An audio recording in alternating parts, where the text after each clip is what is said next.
ای کشته دور از وطن، دور از وطن وای، دور از وطن وای. السلام علیکم ورحمۃ اللہ وبرکاتہ. اعوذ باللہ من الشیطان الرجیم. بسم اللہ الرحمن الرحیم. الحمد للہ رب العالمین. الصلاۃ والسلام علی محمد وعلی اہل بیتہ الطیبین الطاہرین. حاضرین و سامعین، امام حسین علیہ السلام کے سفر سے متعلق آپ کے مکالمے، مکاتبے اور خطبات کو لے کر آپ کی خدمت میں حاضر ہوں. اب تک امام علی مقام نے مکے سے عراق کی جانب جن منزلوں کے اوپر سقوط کیا اور جن منزلوں سے آپ گزرے اور جو مکاتبے اور جو مکالمے ایراد فرمائے وہ آپ کی خدمت میں پیش کیے گئے. امام علی مقام کا یہ قافلہ آہستہ آہستہ کربلا معلیٰ سے نزدیک ہوتا جا رہا ہے. لہٰذا امام علی مقام بھی خواب میں ان تمام چیزوں کو ملاحظہ فرما رہے ہیں کہ جو ان کو اس سفر میں پیش آنی ہے. زبالہ کے مقام سے آگے بڑھتے ہوئے جب امام علی مقام بطن عقبہ نام کی منزل پر پہنچے تو امام نے کچھ دیر وہاں آرام کیا، اور اس آرام کے وقت آپ نے جو خواب دیکھا اس کو بھی ملاحظہ فرمائے. اور اس کے بعد بطن عقبہ کو ترک کرتے ہوئے جس وقت آپ شراف کی سرزمین پر پہنچے اور منزل شراف پر آپ نے کچھ دیر کے لیے نماز ظہر و عصر کے ادائیگی کے لیے جو قیام کیا ہے، اور حضرت حر علیہ السلام کے لشکر سے آپ کا جو مقابلہ اور جو مکالمہ ہوا ہے وہ بھی آپ سماعت فرمائیں. کون ہے حضرت حر، اس کے اوپر بھی روشنی ڈالی جائے گی، اور امام علی مقام نے حضرت حر کو کیا جواب دیا ہے وہ بھی اس کلپ کے آخر میں آپ کی خدمت میں پیش کیا جائے گا. پہلے مسلسل 3 مکالمے سماعت فرمائیں بطن عقبہ پر، اور شراف کے موقع پر 2 مکالمے، جن کے بعد حضرت حر کی زندگی اور آخری مکالمہ پیش کیا جائے گا. بطن عقبہ کے مقام پر امام حسین علیہ السلام کا قافلہ زبالہ سے روانہ ہونے کے بعد ایک دوسرے مقام بطن عقبہ پر پہنچا. ابن قولویہ نے امام جعفر صادق علیہ السلام سے نقل کیا ہے، اور دیگر محدثین اور مورخین نے بھی ذکر کیا ہے کہ اس مقام پر امام حسین علیہ السلام نے ایک خواب دیکھا جس کی مناسبت سے اپنے اصحاب و انصار سے خطاب کرتے ہوئے فرمایا: مجھے اپنے قتل کے آثار کے سوا کچھ نظر نہیں آتا، کیونکہ میں نے خواب میں دیکھا ہے کہ کئی کتے مجھے کاٹ رہے ہیں، اور ان میں سے سب سے زیادہ شدید ایک سیاہ فام اور سفید خاکستری رنگ والا کتا ہے. کتاب الارشاد میں شیخ مفید علیہ الرحمہ نے نقل کیا ہے کہ اس موقع پر قبیلہ اکرمہ سے تعلق رکھنے والے عمرو بن لوزان نامی ایک بوڑھے شخص نے، جو اسی مقام پر امام حسین علیہ السلام کے قافلے سے ملا تھا، امام علیہ السلام کو مخاطب کر کے سوال کیا: آپ علیہ السلام کہاں تشریف لے جا رہے ہیں؟ امام علیہ السلام نے فرمایا: کوفہ. عمرو بن لوزان نے کہا: میں آپ علیہ السلام کو خدا کی قسم دیتا ہوں کہ آپ علیہ السلام یہیں سے پلٹ جائیے، کیونکہ میں سمجھتا ہوں کہ اس سفر میں آپ علیہ السلام کو صرف تلوار اور نیزے ہی ملیں گے. جن لوگوں نے آپ علیہ السلام کو دعوت دی ہے، اگر وہ جنگ و جدل کی روک تھام کر سکیں اور ہر طرح سے تیار ہوں، تب آپ علیہ السلام کے ان کی طرف جانے میں کوئی مضائقہ نہیں. لیکن اس صورتحال میں جس کی آپ خود بھی پیشگوئی فرما رہے ہیں، آپ کا وہاں جانا میں کسی بھی صورت میں مناسب نہیں سمجھتا. امام علیہ السلام نے جواب میں ارشاد فرمایا: اے بندے خدا، جو بات تم محسوس کر رہے ہو وہ مجھ سے پوشیدہ نہیں ہے، لیکن اللہ کے حکم کو تبدیل نہیں کیا جا سکتا. امام علیہ السلام نے فرمایا: یہ میرا خون بہائے بغیر مجھے نہیں چھوڑیں گے، اور جب یہ لوگ یہ کام کر گزریں گے تو خدا ان پر ایک ایسے شخص کو مسلط کرے گا جو انہیں انتہائی ذلیل و خوار کر ڈالے گا، یہاں تک کہ انہیں تمام قوموں سے زیادہ ذلیل ترین بنا دے گا. شراف کے مقام پر نماز ظہر کے بعد امام علیہ السلام کا خطاب. امام حسین علیہ السلام نے شراف کے مقام پر پہنچنے کے بعد اپنے قافلے میں موجود جوانوں کو حکم دیا کہ وہ صبح طلوع ہونے سے پہلے فرات سے معمول کے برخلاف ضرورت سے زیادہ پانی خیموں میں لے آئیں۔ اسی دن ظہر سے پہلے شدید گرمی میں حر ابن زیاد ریاحی 1000 سپاہیوں کی قیادت کرتے ہوئے شراف پہنچے۔ جب امام حسین علیہ السلام نے راستے کے گرد و غبار میں اٹے ہوئے بھاری اسلحوں کے بوجھ سے تھکے ماندے ہونے کے ساتھ ساتھ پیاس کی شدت سے نڈھال حر کے سپاہیوں کو دیکھا تو اپنے اصحاب و انصار کو حکم دیا کہ وہ ان سپاہیوں اور ان کے گھوڑوں کو سیراب کرائیں اور چل کر آئی ہوئی سواریوں پر حسب دستور پانی چھڑکیں۔ اصحاب نے امام حسین علیہ السلام کے حکم کی تکمیل کی۔ ان میں سے کچھ حر کے سپاہیوں کو پانی پلانے میں مشغول ہو گئے، کچھ نے پانی کے برتن بھر کے جانوروں کے سامنے رکھ دیے اور کچھ افراد سواری کے جانوروں پر پانی چھڑکنے لگے۔ حر کے سپاہیوں میں سے ایک شخص علی بن طعان محربی کہتا ہے، شدید پیاس اور تھکاوٹ کی وجہ سے میں اپنے لشکر کے تمام سپاہیوں کے بعد شراف کے مقام پر اس جگہ پر پہنچا جہاں لشکر ٹھہرے ہوئے تھے۔ اس وقت کیونکہ امام حسین علیہ السلام کے تمام اصحاب سپاہیوں کو پانی پلانے میں مشغول تھے، اس لیے کوئی میری طرف متوجہ نہ ہوا۔ اسی دوران خیموں کی طرف سے ایک جاذب نظر اور پروقار شخص میری طرف متوجہ ہوا۔ مجھے بعد میں معلوم ہوا کہ وہ حسین ابن علی علیہ السلام تھے۔ آپ پانی کی مشک اٹھائے ہوئے میری مدد کے لیے آگے بڑھے اور نزدیک پہنچ کر فرمایا، اونٹ کو بٹھاؤ۔ ابن طعان کہتا ہے کہ میں حجاز کی زبان سے نہ آشنا ہونے کی وجہ سے ان کا مطلب نہ سمجھ سکا، لہذا آپ نے فرمایا، اونٹ کو بٹھاؤ۔ اب بات میری سمجھ میں آئی اور میں نے اپنی سواری کو بٹھایا اور پانی پر ٹوٹ پڑا، لیکن شدید پیاس اور گھبراہٹ کی وجہ سے پانی میرے سر اور چہرے پر بہہ رہا تھا اور میں صحیح طرح سے پانی نہیں پی پا رہا تھا۔ یہ حالت دیکھ کر امام حسین علیہ السلام نے فرمایا، مشکیزے کو دباؤ۔ میں پھر ان کی بات نہیں سمجھ پایا۔ امام حسین علیہ السلام جو ایک ہاتھ سے مشکیزے کو تھامے ہوئے تھے، انہوں نے دوسرے ہاتھ سے اس کے منہ کو پکڑا، یہاں تک کہ میں نے بغیر کسی زحمت کے آسانی سے اپنی پیاس بجھائی۔ اس پرخلوص استقبال، مہمان نوازی اور کچھ دیر آرام کے بعد ظہر کی نماز کا وقت ہو گیا۔ امام حسین علیہ السلام نے اپنے خاص مؤذن حجاج بن مسروق سے فرمایا، خدا تم پر رحمت کرے، اذان اور اقامت کہو تاکہ ہم نماز پڑھیں۔ حجاج اذان دینے میں مشغول ہو گئے۔ امام حسین علیہ السلام نے حرص سے پوچھا، کیا تم ہمارے ساتھ ہی نماز پڑھو گے یا علیحدہ اپنے سپاہیوں کے ساتھ؟ حر نے جواب دیا، نہیں، ہم آپ ہی کے ساتھ باجماعت نماز ادا کریں گے۔ امام حسین علیہ السلام نے اقتدا کی اور آپ کے اصحاب حر اور ان کے سپاہی امام کے پیچھے کھڑے ہوئے اور سب نے مل کر آپ کے ساتھ نماز ظہر ادا کی۔ نماز سے فارغ ہونے کے بعد حسین ابن علی علیہ السلام نے جو اپنی تلوار پر ٹیک لگائے ہوئے تھے اور آپ کے پیروں میں نالین تھی اور آپ نے سادہ عربی لباس زیب تن کیا ہوا تھا، لوگوں کی طرف رخ کیا اور ان سے خطاب کرتے ہوئے فرمایا، اے لوگو، میرا یہ خطاب در حقیقت تمہارے لیے اتمام حجت اور اللہ کے حضور اپنی ذمہ داری کی ادائیگی کے لیے ہے۔ میں خود سے تمہاری طرف نہیں آیا، بلکہ میں نے تمہاری طرف آنے کا ارادہ اس وقت کیا جب تمہارے خطوط مجھ تک پہنچے اور تمہارے قاصدوں نے پیغام پہنچائے کہ ہمارا کوئی رہبر اور امام نہیں ہے۔ آپ آئیے تاکہ خداوند عالم آپ کے ذریعے ہمیں ہدایت اور راہ راست پر جمع کر دے۔ اگر تم اپنی ان دعوتوں پر باقی ہو تو میں یہاں آ چکا ہوں، اب تمہارا کام ہے کہ اپنے عہد و پیمان کو مضبوط کرو اور اپنی مدد و نصرت کے ذریعے مجھے مزید مطمئن کرو۔ لیکن اگر تم میرے آنے سے نہ خوش ہو تو میں وہیں واپس چلا جاؤں گا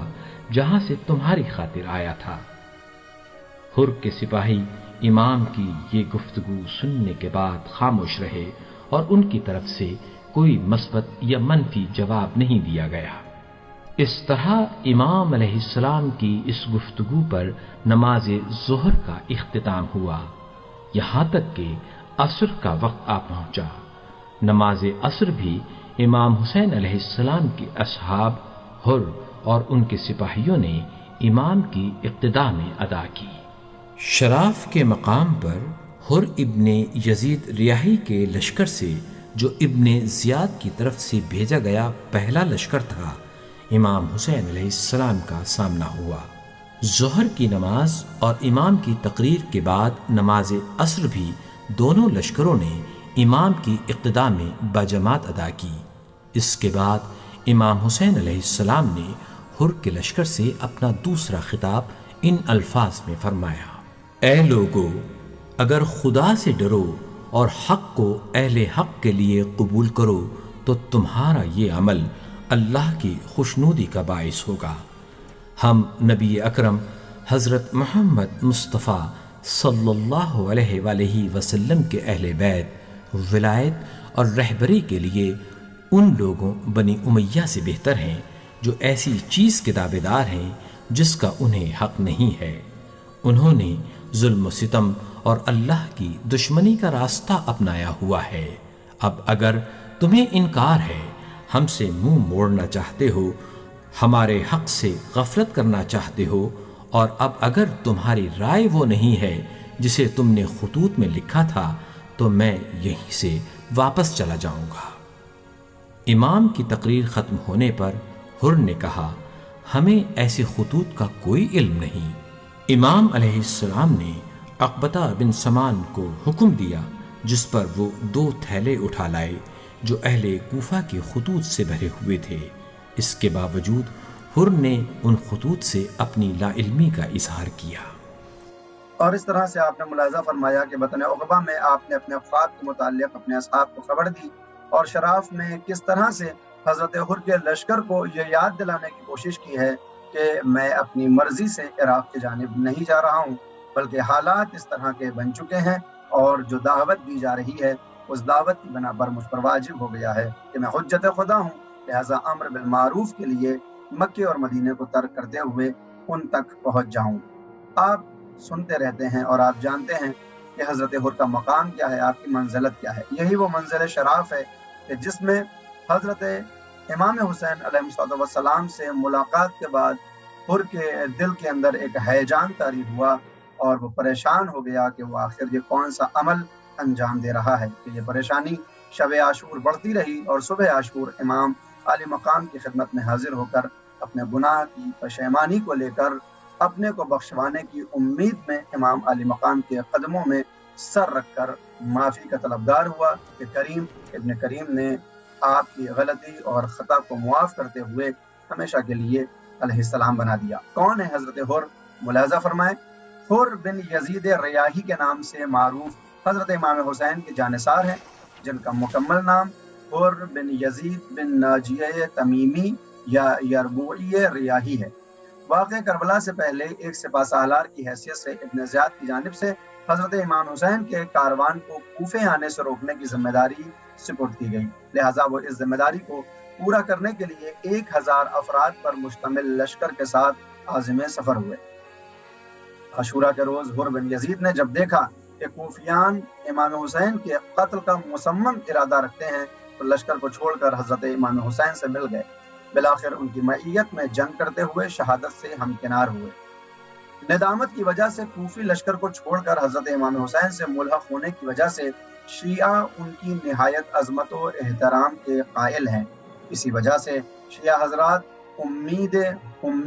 قبولیت توبہ اور کامیابی کے نمونے کے طور پر حضرت حر کو پہچانتے ہیں۔ آپ کے نسب کی بات کی جائے تو حر بن یزید بن ناجیہ بن قعنب بن عطاب بن حارث بن عمرو بن حمام بن بنو ریاح بن یربوع بن حنزلہ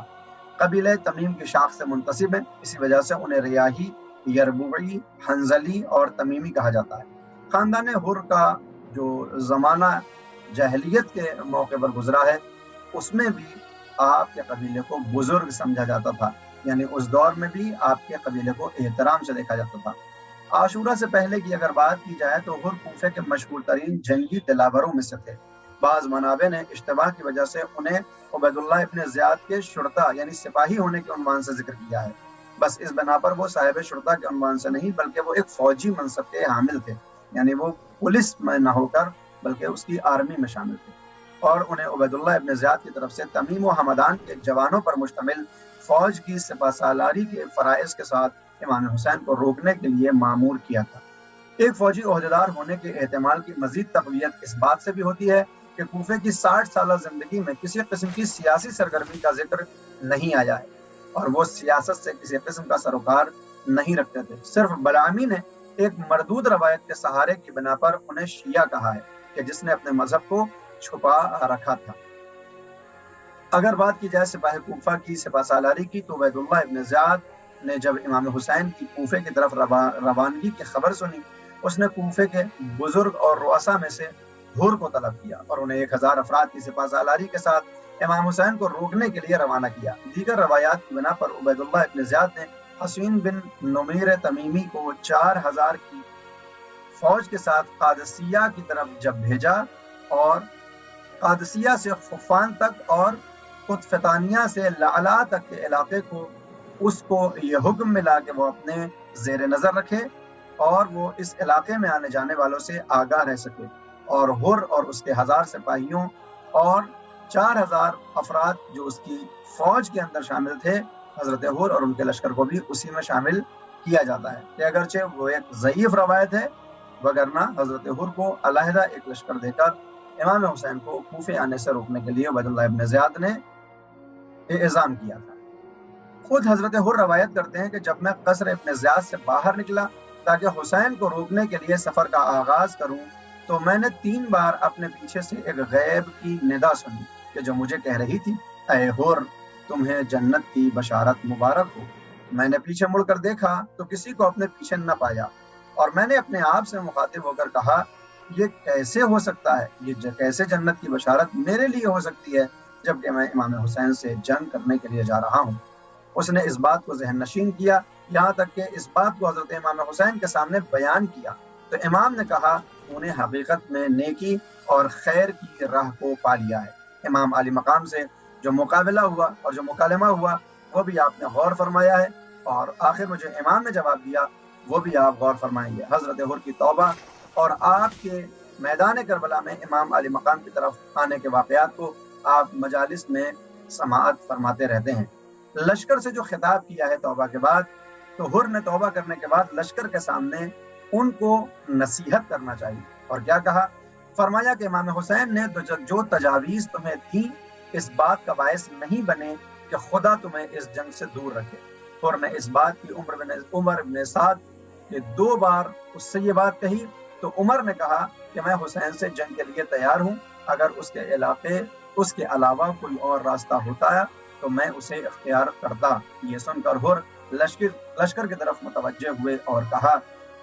اے اہل کوفہ، تمہاری مائیں تمہارے غم میں روئیں۔ اس نیک شخص کو دعوت دی اور اس سے کہا کہ ہم تمہاری رکاب میں جنگ کریں گے۔ اب جب وہ تمہارے پاس آ گیا ہے تو اس کی مدد سے تم نے ہاتھ کھینچ لیا ہے، اس کے سامنے جنگ کے لیے صف باندھے کھڑے ہو اور اس کے قتل کے در پہ ہو، اسے گھیرے میں لے رکھا ہے، اس کے نفس کو محبوس کر دیا ہے، اور تم نے اس قدر وسیع و عریض زمین پر کہیں جانے سے اسے روک دیا ہے۔ اسے اس طرح نرغے میں لے لیا کہ وہ نہ تو اپنی مرضی سے کسی چیز کو انجام دے سکتا ہے اور نہ اپنے ضرر کو اپنے آپ سے دور کرنے کی قدرت رکھتا ہے۔ اس فرات کا پانی پر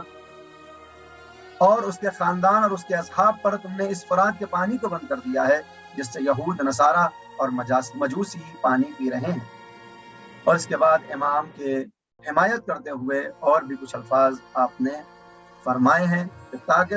شاید کوئی لشکر عمر سعد سے نکل کر امام علی مقام کی خدمت میں آ جائے، لیکن بہرحال جو ہوا وہ آپ سنتے ہیں کہ جنگ ہوئی اور شہدائے کربلا نے جام شہادت کو نوش کیا۔ حضرت حر کے ساتھ ان کے بھائی اور اولاد کے متعلق بھی یہ ملتا ہے کہ بعض جدید منابع میں مذکور ہے کہ حر کے بیٹے، بھائی اور غلام بھی امام حسین سے ملحق ہوئے اور وہ بھی واقعہ کربلا میں شہید ہوئے، لیکن قدیمی منابع میں اس کی جانب کوئی اشارہ موجود نہیں ہے، لہذا یہ قابل اعتبار نہیں ہے، ایسا مؤلفین لکھتے ہیں۔ بات اگر نسل کی جائے تو حر کی نسل کے متعلق جو اشارے موجود ہیں کہ طول تاریخ میں قزوین کا مستوفی خاندان یعنی حمد اللہ مستوفی کہ جو اس خاندان کا ایک مشہور شخص گزرا ہے اور ایک تاریخ نگار گزرا ہے، وہ انہی کے نسل سے ہے۔ دوسرا خاندان آل حر کے نام سے لبنان میں جبل آمل میں پایا جاتا ہے، جن میں سے مشہور ترین وسائل الشیعہ کے مصنف شیخ حر آملی ہیں کہ وہ بھی حضرت حر کی نسل میں سے ہیں۔ بات اگر مقبرے کی جائے تو سید محسن امین آملی کے بقول شہدائے کربلا کے دفن کے موقع پر بنی اسد کے افراد اور حر کے قبیلے کے لوگ حضرت حر کے جسد کو باقی شہداء سے دور لے گئے اور اس جگہ پر جہاں اپنے پرانے زمانے میں نوابیس اس مقام کو کہا جاتا تھا، انہیں وہیں دفن کر دیا۔ بس اس نقل کے مطابق حضرت حر حضرت امام حسین علیہ السلام سے 1 میل کے فاصلے پر دفن ہوئے اور ان کا مقبرہ اس وقت شہر کربلا کے مغرب میں تقریباً 7 کلومیٹر کے فاصلے پر واقع ہے۔ زیارت ناہیہ میں حضرت حر کو ان الفاظ سے یاد کیا گیا ہے: السلام علی الحر بن الریاحی، لہذا امام کا سلام ہے، امام وقت کا سلام حضرت حر کے لیے ہے۔ یہ ان کی منزلت اور ان کے مقام کو ظاہر اور اجاگر کرتا ہے۔ خداوند عالم سے دعا ہے کہ وہ ہم سب کو حضرت حر کے نقش قدم پر چلتے ہوئے توبہ کی معرفت اور توفیق مرحمت فرمائے اور بارگاہ خداوندی میں یہ توبہ قبول بھی ہو جائے۔ ملاحظہ فرمائیں کہ جب یہ ساری باتیں ہوئیں تو پھر حر سے جو مستقل مکالمہ ہوا ہے اور جو مستقیماً باتیں ہوئی ہیں، اس میں امام علی مقام نے کیا فرمایا، ہم سب کو اپنی دعائے خیر میں یاد رکھیں۔ وآخر دعوانا ان الحمدللہ رب العالمین۔ حر کے جواب میں، جب حر نے دیکھا کہ امام علیہ السلام اپنے فیصلے میں اٹل ہیں اور کسی صورت اس کی بات ماننے اور اپنا ارادہ تبدیل کرنے پر تیار نہیں، تو اس نے کہا، اب اگر آپ نے اپنا سفر جاری رکھنے کا فیصلہ کر ہی لیا ہے تو بہتر یہ ہے کہ اپنے لیے ایک ایسے راستے کا انتخاب کیجیے جو نہ کوفے جاتا ہو نہ مدینے، تاکہ اس دوران ملنے والے وقت سے فائدہ اٹھا کر میں ایک ایسا خط ابن زیاد کو لکھ دوں جس سے معاملہ صلح صفائی سے حل ہو جائے۔ شاید اس طرح خدا آپ کے خلاف جنگ سے مجھے بچا لے۔ حر نے آخر میں یہ بھی کہا، میں آپ کو خبردار کر دینا چاہتا ہوں کہ اگر آپ نے جنگ کا ارادہ کیا تو آپ یقیناً مارے جائیں گے۔